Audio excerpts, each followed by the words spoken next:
Hi, Jody. Hi, Amina. How are you both this morning? Good. Good. Nice to see Hi, you. Allison. Excited to sit down and chat with you both this morning. I want to know for the folks that are considering joining us in the 2.5-day Matrix Professionals training in Sydney in March, tell us a little bit about Matrix Leadership Institute and what you all do. I think I want to aim it a little more toward what we can convey in the 2.5 days, if that sounds right to you. We are an institute that's been around 25 years, evolving our methodology of essentially how to help groups and teams and businesses and companies function with team-centric leadership, you could say. Of course, it didn't start out that way many years ago, but it's evolved into a set of practices that actually create, and they're communication practices, they're leadership practices, that actually create a team or a company, depending on the size, as an interconnected, synergistic, highly coordinated, so therefore highly collaborative whole. So, these days we talk about shifting from hierarchical top-down leadership only to shift to being able to function as a leadership network. And that doesn't just mean the internet kind, it doesn't just mean you're networking. It means you're actually able to function in the room with each other and virtually as a highly coordinated whole. And that's just one starting point, but I think that's the big picture overview of what we're about. So I want to build on what Amina said. So this is to the what is Matrix Leadership, and the world has changed in that everything happens in teams now. Teams are the ones who make sense of what's going on. The world is really complex, and we need the insights from different people, the different intelligence and the different backgrounds and experience that make teams smarter than individuals. And it's teams that execute. And there's a way that interconnected teams that bring forth everybody's strengths, which requires that there is enough psychological safety and trust and capacity in the relationships, in the relational landscape. Those kinds of teams can solve the complex and chaotic challenges that we all face. And what Matrix does, as Amina is saying, is it develops the capacity, the infrastructure that allows teams to function in that way, rather than more hierarchically and more driven by relationships and roles. It's more driven by strengths and opportunities, and creating the kind of atmosphere where people can offer those strengths and insights in a way that the whole group can learn and get more done together more effectively. And coming out of this training, typically, what are the impacts you've seen it have on the participants and also the organizations that these participants are a part of? There's no system, no living system, no mechanical system that can function optimally without optimal communication between the parts. And in human systems, in business, we've tended historically to ignore that because we relied on hierarchy, and job position, and all that stuff doesn't go away. But if you think about what we're really doing is bringing all these communication and leadership practices that, first of all, strengthen every relationship. Every relationship, if you imagine in your family relationships or your work relationships, being able to have them run smoothly and get around the glitches or the chaos, effectively, and adapt really quickly, and just be on a growth, like you're growing and evolving. Mm-hmm. So that level of connection and attention to relationship and communication is the heartbeat. It's the foundation, everything Jody just said. And then we take it to the next level of that relational infrastructure, we call it. It's a term we've coined. That infrastructure of connected, healthy, strong, resilient relationships enables a team to function as a leadership network. Mm. And that's kind of the advanced course, but this, the part we'll certainly be bringing is these foundational practices that simply get us out of a lot of the conventional norms of how business functions. Yeah, fantastic.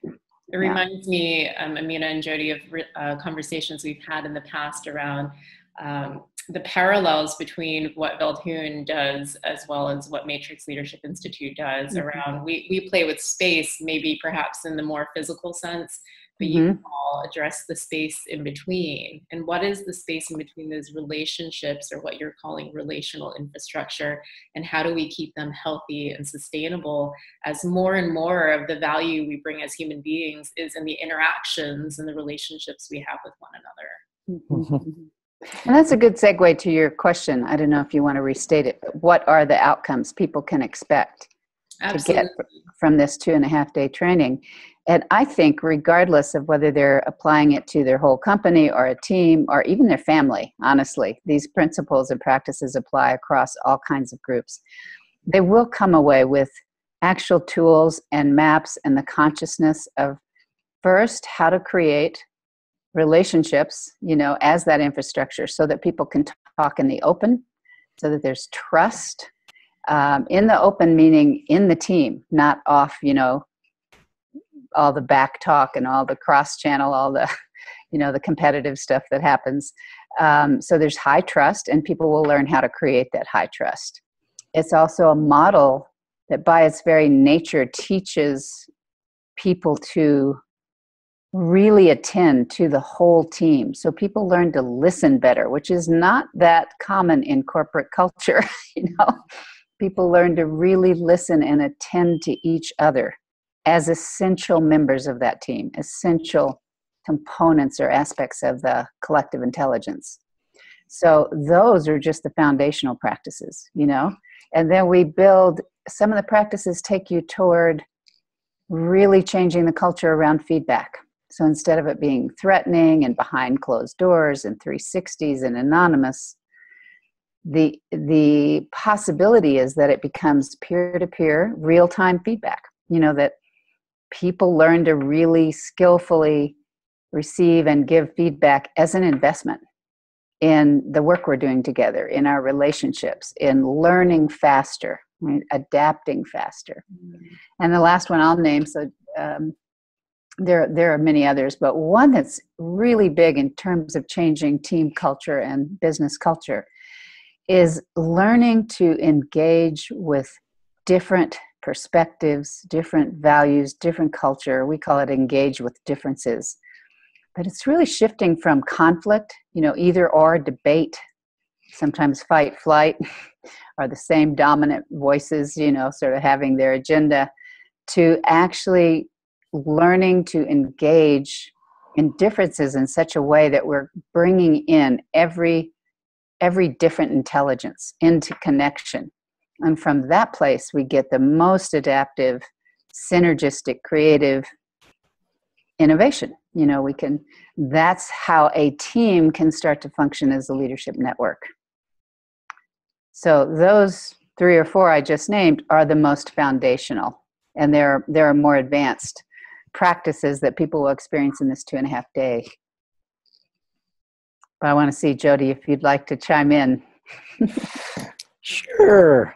I want to underline a piece about feedback that I think is a difference from some of what we do and some of what other folks do. You mentioned it's an investment. And it really is. It's an investment both in relationships and results. And in so many situations, the feedback is very limited to task and performance. And yet people more and more, research from Google and MIT and others underline that really it is the way teams are with each other, how we be, that determines the kinds of results people achieve. And so the feedback that Amina is talking about gives people a chance both to work on what is functional and what is not serving in the work we're doing, but also what is building our capacity in the relationship network that we have, which is where work happens. It's where we think and act together. And so the feedback brings both into play, and both are required for optimal functions for systems and teams. Fantastic. Mm-hmm. Yes, we talk a lot about feedback, and I think in the corporate world today, people they get nervous when they hear the word feedback. But what I love about your model is that it addresses appreciative feedback as a really important element to feedback as well as what you call differentiating feedback. And so my personal experience of having gone through matrix training is that, you know, I've learned how to reframe this idea of feedback so that it doesn't feel so scary, and that actually you can start to incorporate it in your everyday language in a way that feels healthy and sustainable. And like you say, builds capacity of relationships rather than erodes that trust and relationship when not done well. So I really, really took that away as a key benefit of that training as well when I took it in Oakland almost a year ago. Yeah, that's great. That's great. And it is one of the things that teams and companies pick up the fastest. You know, they typically say, we're thinking the appreciative feedback. We're not taking the time to actually deliver it. And it's a step beyond just saying thank you. You know, it's really delivering it as feedback, as an investment in the relationship. So it's very relational, the way that we teach, the practice we teach. And it's it's like just putting all your extra capital in the bank. It's like having, yeah. So what else would be helpful? Okay, my last question to you all is, for those who are thinking about attending the training program, what kinds of skills would they need coming in the door? How would they prepare to join us at a 2.5-day matrix training session? That's a great question. Eat a good breakfast. Be open-minded. I think there's no particular skill that prepares people. Most people coming in the door, you know, are used to working in business and interacting at the speed of light. I don't know, you know, there's a high value on speed and efficiency. The one thing I might say, Jody just alluded to it, is coming in with a really open mindset, you know, really coming in knowing that we're not trying to do away with the current leadership norms. We're trying to add a new paradigm. And in some ways, just like when you're changing a system, it doesn't happen when the system is going the fastest. And that gets back to that space between. It happens when the system can slow down and create new patterns. So I think for people coming in, to be excited about creating new patterns, you know, that's in the beginning might feel like slowing down. Sometimes it does, but it's slowing down in order to speed up. So I think the preparation is more about mindset. You know, most people that walk in the door sort of know that the quote old ways aren't working. And they're eager, you know, they're kind of hungry for something new. They already can tell it needs to be different. And in many cases, they're already wired for something new, especially the millennials and, you know, younger leaders. But everyone knows business is changing really rapidly. And so I think that sort of open mind, open to creating new patterns, is the best preparation. However you get there, eat a good breakfast, as Jody said. Get a good night's sleep. Yeah. I'll add to it that in addition to an open mind, is showing up as the actual human being that you are. One of the things that I appreciate about this work is that it's on a very human scale. There's a sort of artificial divorce that's happened between who we are as people and the work that we do at our jobs. And the training itself invites people in their humanity, in what interests us and excites us, and what our strengths are, and ways of getting to know each other as normal, extraordinary people. And it turns out that building capacity in a way that the system and the individuals can digest it is the way to build things that are sustainable. And so coming as a whole person not only helps for the learning, but is a part of the model of what people are then able to take back to their organizations, where they're inviting more of who we are into the room. And it turns out that when we do that, we get more innovation, and we get more collaboration, we get more ownership and passion and accountability, because we're more online rather than kind of being operated on. I love that. Yeah, I love that. So bring your whole person, bring your openness, bring your curiosity. Great. Well, thank you both for answering some of my tough questions this morning. I want to ask you, is there anything else you want to leave our viewers with? Any kind of thoughts or closing comments before we wrap up? I just, the thing I most wish I could convey is probably not nameable in a certain way. It's a quality, it's a feeling. Like people walk away with a felt sense. And it's not the particular skills we teach, but they all contribute to it. They walk away with a felt sense of how it is to go from functioning as sort of the island of me, like even we see groups as a collection of individuals, 1 + 1 + 1 + 1. So that's just deeply ingrained in our conditioning, in our culture, in our leadership norms, in our workplaces, everywhere. But I think people walk away feeling with a felt sense of connection, with a felt sense of that, what you called the space in between, all of our connections in a team. It's like it comes alive.